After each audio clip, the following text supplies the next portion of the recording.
తిరుపతిలో రేపు జరగనున్న కూటమి సభ నుంచి ప్రజలను డైవర్ట్ చేసేందుకే వైసీపీ వన్నుపోటు నిరసన పేరుతో కోర్టు కుట్రలకు పాల్పడుతోందని టీడీపీ పుట్టలపట్టు ఎమ్మెల్యే మురళీమోహన్ ఆరోపించారు. వైసీపీ పాలనలో ప్రజలకు వెన్నుపోటు పొడిచారని అన్నారు. కూటమి ప్రభుత్వ 2 ఏళ్ల పాలనలో జరిగిన అభివృద్ధిపై వాస్తవాలు వివరించేందుకు సభ నిర్వహించనున్నట్టు తెలిపారు. తిరుపతి కూటమి బహిరంగ సభ ప్రాంగణం నుంచి ఎమ్మెల్యే మురళీమోహన్తో మా correspondent Varma face to face.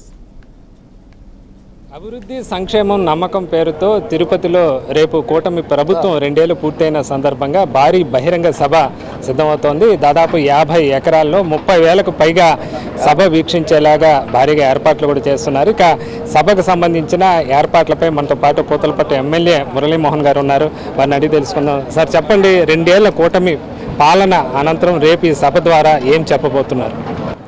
ఈ సభ ద్వారా ఒక స్పష్టమైనటువంటి సందేశం. ఈ రాష్ట్ర ప్రజానీకం కూటమి ప్రభుత్వాన్ని దీవించింది. 5 ఏళ్ల మ్యాండేట్తో మాకు అధికారం ఇచ్చింది. మేము ఎన్నికల సందర్భంలో ఇచ్చినటువంటి హామీలను 2 ఏళ్లలో ఏమేమి పూర్తి చేశాం, అట్లాగే ఇవ్వని హామీలు కూడా ఈ రాష్ట్ర ప్రజానీకం పడుతున్నటువంటి ఇబ్బందులను గుర్తించి తాత్కాలికంగా ఉపశమనం కోసం ఏమేమి చేశాం, శాశ్వత ప్రాతిపదికన బడ్జెట్ కేటాయింపుల ద్వారా కేంద్ర ప్రభుత్వ సహకారం ద్వారా ఈ రాష్ట్ర సర్వతోముఖ అభివృద్ధికి, ప్రజల యొక్క ఆర్థిక శక్తి పెరుగుదలకి మేమేం చేసామన్నటువంటి విషయాలన్నింటినీ కూడా ఈ వేదిక మీద నుంచి చెప్పబోతున్నాం. గౌరవ ముఖ్యమంత్రి నారా చంద్రబాబు నాయుడు గారు, ఉప ముఖ్యమంత్రి పవన్ కళ్యాణ్ గారు, అట్లాగే తెలుగుదేశం పార్టీ జాతీయ వర్కింగ్ ప్రెసిడెంట్ నారా లోకేష్ బాబు గారు, బీజేపీకి సంబంధించి రాష్ట్ర అధ్యక్షులు మాధవ్ గారు అందరూ కూడా ఈ కార్యక్రమానికి రాబోతున్నారు. ఈ వేదిక నుంచి ఒక స్పష్టమైనటువంటి సందేశం. 2 ఏళ్ల పాలనలో అభివృద్ధి విషయంలో కానీ, సంక్షేమ విషయంలో కానీ, ప్రాంతాలకు సంబంధించినటువంటి అసమానతలు రూపుమాపడంలో కానీ, లేకపోతే పేదరికం యొక్క రూపురేఖలు మార్చివేసి పేదరిక నిర్మూలన కోసం P4 ద్వారా బంగారు కుటుంబాలు ఎంపిక చేసుకున్నటువంటి కాడి నుంచి ఏ రకంగా ఈ రాష్ట్ర ప్రజల కళ్ళల్లో ఆనందం చూడడం కోసం ఈ మంచి ప్రభుత్వం ఏం చేస్తుందన్నటువంటి విషయాల్ని ఈ వేదిక నుంచి చెప్పబోతున్నాం. ఎప్పుడు వచ్చే అవకాశం ఉంది? మొత్తం సభకి 50,000 మంది దాకా వచ్చే అవకాశం ఉంది అంటున్నారు. విశాఖ, అమరావతి కూడా సభలు రద్దయ్యాయి. సభ ఈ భారీ బహిరంగ సభ మొదట రాయలసీమ అనుకున్నారు, తర్వాత మిగతా జిల్లాల నుంచి కూడా వచ్చే అవకాశం ఉంది. ఇప్పుడు ఎలా జరగబోతాం? మొదట్లో 3 ప్రాంతాల్లో అభివృద్ధి విషయంలో ఏ విధంగా అయితే 3 ప్రాంతీయ కారిడార్లు ఏర్పాటు చేసి అభివృద్ధిని వికేంద్రీకరణ చేయడం జరిగిందో, ఆ విధంగా సభలు కూడా 3 సభలు పెట్టాలని ముందుగా నిర్ణయించారు. అయితే అనేక కారణాల రీత్యా అనేక సమీక్షల తర్వాత ఒకే సభ తిరుపతి వేదికగా పెట్టాలని చెప్పడం జరిగింది.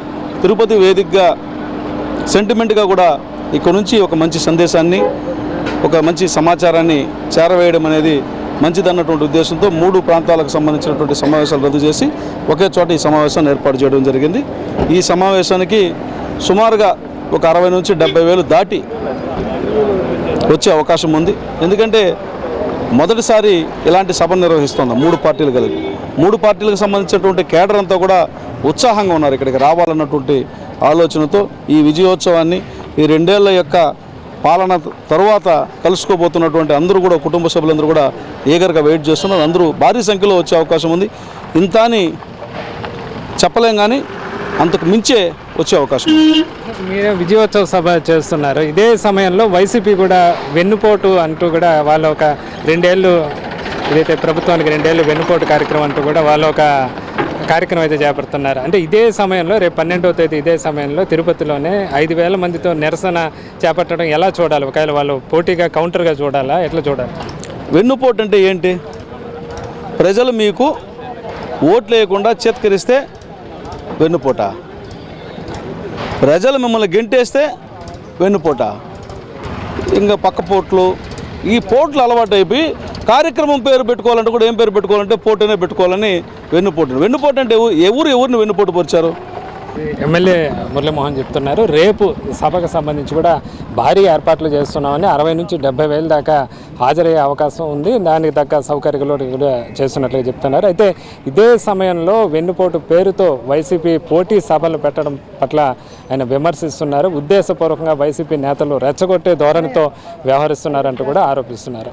ఇది మొత్తం మీద తిరుపతిలో ఏదైతే కూటమి బహిరంగ సభ సందర్భంగా ఇక్కడ తాజా పరిస్థితి. అలాగే ఏదైతే వైసీపీకి సంబంధించి కూడా టీడీపీ నేతలు ఇస్తున్న కౌంటర్గా చెప్పుకోవచ్చు. కెమెరామ్యాన్ అరుణ్తో వర్మ, 9+ న్యూస్, తిరుపతి.